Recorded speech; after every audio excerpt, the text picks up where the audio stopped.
प्यारे दोस्तों, आप ऐसी कहानी सुनाने वाले हैं जिसे सुनकर आप एंड तक देखने पर मजबूर हो जाएंगे। एक गिद्ध कैसे एक इंसान के बच्चे की मां बनी। वीडियो को लाइक और चैनल को सब्सक्राइब करना ना भूलें। एक गांव में एक टोकरिया वाला रहता था। उसके पास ढेर सारे पैसे, बगले, गाड़ी थी, पर उनकी देखभाल करने के लिए एक भी बेटा नहीं था। उसकी बीवी बार बार बेटी को जन्म देती थी, जिससे वह तंग आ चुका था। उस जमाने में बेटे और बेटी में फर्क किया जाता था। परिवार में बेटों की अहमियत ज्यादा थी। इस बार भी टोकरी वाले की बीवी मां बनने वाली थी। बच्चे के पैदा होने का समय करीब आने पर बीवी, जब रिवाज की तारीखें, मायके जाने लगी। अगर बेटी लेकर आई तो मैं तुझे बाजार में बेच दूंगा। पति की बात सुनकर पत्नी डर कई। किस्मत का लिखा तो देखो कि इस बार भी एक खूबसूरत बेटी का ही जन्म हुआ। लड़की देखकर बीवी के हाथ पांव फूल गए। किसी को कुछ होने से पहले ही उसने दिल पर पत्थर रखकर उस नवजात बच्ची को एक टोकरी में डालकर ढक्कन लगा दिया और नदी में बहा दिया। टोकरी पानी के लहरों से रोरे खाती हुई बह चली। एक मछुआरा नदी में मछली पकड़ रहा था। उसने पानी की मझधार में बहकर आते हुए एक टोकरी को देखा। मछुआरा तैरता हुआ टोकरी के पास गया। अंदर देखने की देर थी। उसने टोकरी का ढक्कन खोल दिया। अंदर सोई एक मासूम बच्ची को देखकर उसकी आंखें खुली की खुली रह गई। वह जब टोकरी को हाथ से घसीटते हुए नदी के किनारे की और लौट रहा था, अचानक आसमान में उड़ता हुआ एक गिद्ध उस पर झपटी और बच्ची को झट से उठाकर उड़ चली। मछुआरा देखता रह गया। गिद्ध बच्ची को पीपल के पेड़ के ऊपर बने अपने घोंसले पर ले गई। उस सुंदर छोटी बच्ची को देखकर गिद्ध की ममता जाग उठी। वह उसे खा ना सकी। उसने उसे अपनी बेटी की तरह पाल पोस कर बड़ी करने का फैसला किया। दिखती है, गिद्ध उसे झपट कर ले आती है और बेटी को खिलाती है। गिद्ध की बेटी धीरे धीरे बड़ी होने लगी। किसी के घर में जब लोग अच्छे कपड़े धोकर धूप में सूखने के लिए बाहर डाल देते, गिद्ध उसे उठाकर ले आती और बेटी को पहनाती। इस तरह कांजी, आईना, तेल का डिब्बा आधी लड़की के सामान जहां मिलते वह उठाकर ले आती, बेटी को देती। धीरे धीरे पीपल के पेड़ पर ही गिद्ध की बेटी बड़ी होने लगी और एक खूबसूरत जवान लड़की बन गई। फिक्र होने लगी। गिद्ध ने एक दिन अपनी बेटी से कहा, तू अब बड़ी हो गई है, मैं तुझे छोड़कर रोज दूर चली जाती हूँ। तुझे कोई नुकसान पहुंचाए यह फिक्र मुझे खाई जाती है। मुझे हर पल डर लगा रहता है। अब से अगर कोई मुसीबत आए या तुझे डर लगे तो यह गीत गाना, अम्मा मेरी अम्मा प्यारी प्यारी, ये बोलना, मैं झट से तुम्हारे पास उड़कर आ जाऊंगी।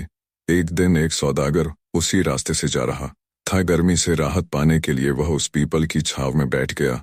अचानक एक लंबा बाल उसके हाथ में आ गिरा। उसने चारों ओर नजर फेर कर ऊपर देखा तो गिद्ध की सुंदर बेटी दिख गई। वह उस समय कांगी कर रही थी। उसने कभी किसी इंसान को नहीं देखा था। जब सौदागर ने उसे सवाल पूछना शुरू कर दिया कि तुम कौन हो, पारी हो या रानी हो जो पेड़ के ऊपर रहती हो, इंसान हो तो पेड़ पर चढ़ी क्यों हो, उसकी बात सुनकर वह डर गई। गाना गाकर गिद्ध मां को बुलाने लगी। बेटी की आवाज सुनते ही गिद्ध उसी वक्त वहां पहुंची और बेटी को बड़े प्यार से बुलाने का कारण पूछा। बेटी ने बिना कुछ कहे नीचे खड़े आदमी की ओर इशारा किया। उस जवान सुंदर आदमी को देखकर सोचा कि अगर इसके साथ मेरी बेटी की शादी हो जाए तो मेरी फिक्र दूर हो जाएगी। वह चींचे उड़कर सौदागर के पास आई और उसे अपनी बेटी के बारे में सब कुछ बता दिया। सौदागर ने कहा, मैं एक रईस हूँ और मेरी पहले से ही 3 बीवी हैं। दिलाता हूँ कि उसे बड़े ही प्यार से रखूंगा और कभी कोई तकलीफ नहीं दूंगा। गिद्ध मां कुछ देर के लिए सोचती रही, फिर अपनी बेटी को समझा बुझाकर पेड़ के नीचे ले आई। उसने अपनी बेटी का हाथ सौदागर के हाथों में सौंप दिया।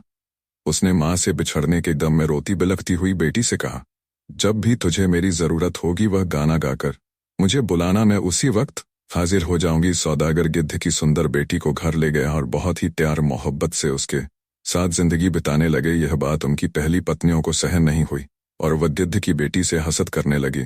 वो उसे तकलीफ पहुंचाने लगी। एक दिन 3 बीवियां आकर उसे सबके लिए चावल बनाने को कहा।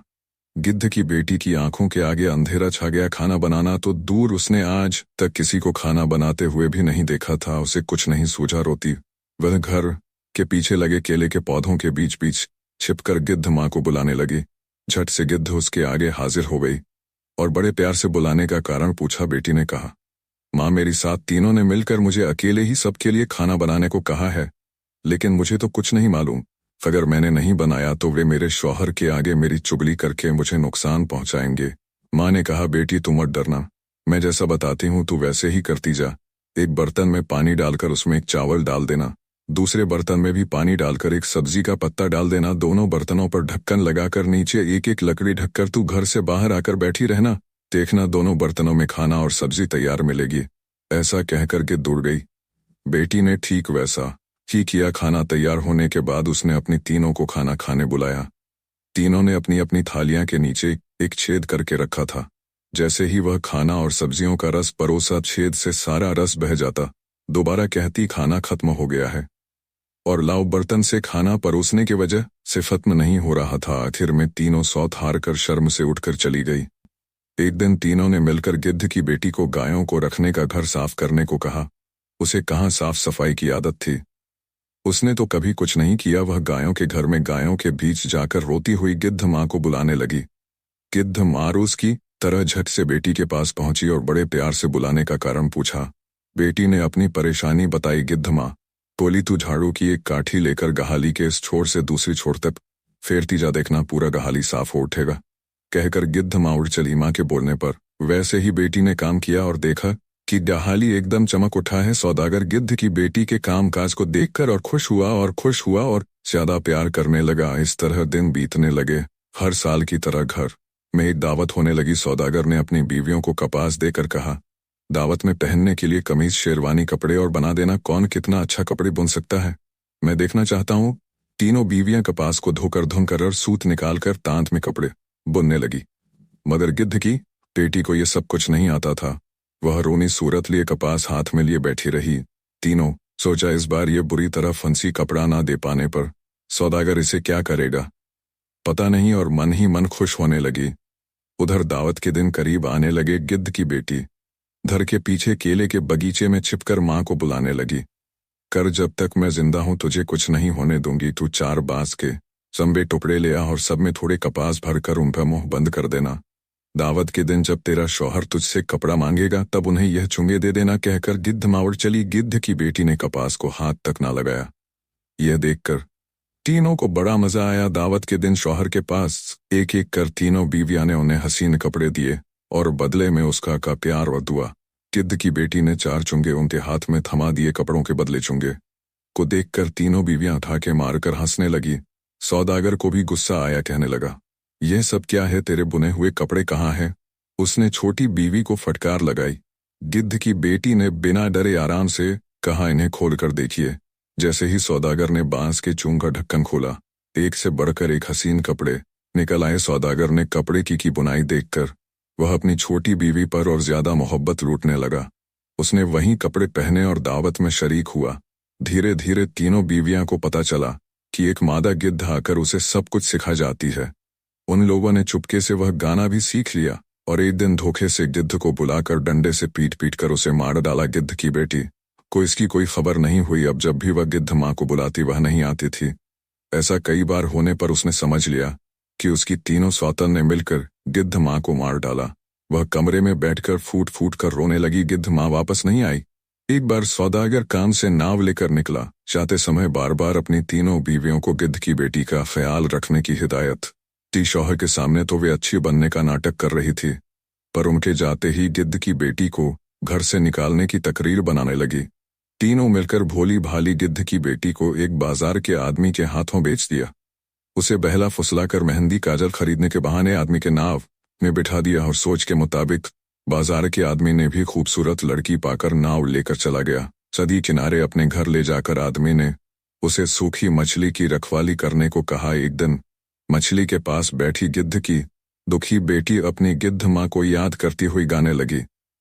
नाव में सामान भरकर सौदागर उसी नदी के रास्ते से घर वापस आ रहा था। उसने अपनी छोटी बीवी की आवाज पहचान चली और जल्दी नाव लेकर उसके पास गया। उसकी कहानी सुनकर उसे बहुत दुख हुआ और उसे अच्छी तरह नहला कर कपड़े पहनाया। उसने एक बड़े लकड़ी के बक्से में सांस लेने 2 छेद किया।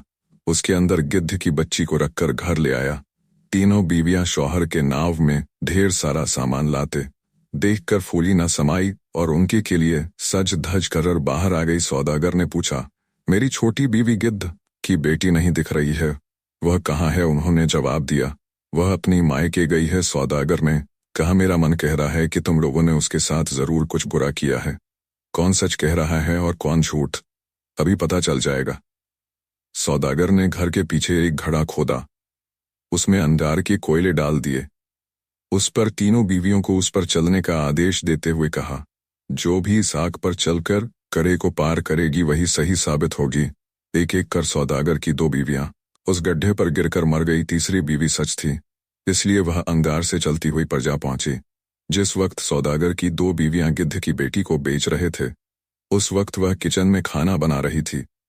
उसे इसके बारे में कुछ मालूम ना पड़ा। सौदागर ने चकरी के बक्से से गिद्ध की बेटी को बाहर निकाला और दोनों बीवी के साथ हंसी खुशी जिंदगी बिताने लगा। दोस्तों, आज की इस वीडियो के बारे में आपकी क्या राय, कमेंट बॉक्स में जाकर जरूर कमेंट करें। वीडियो को लाइक। शुक्रिया।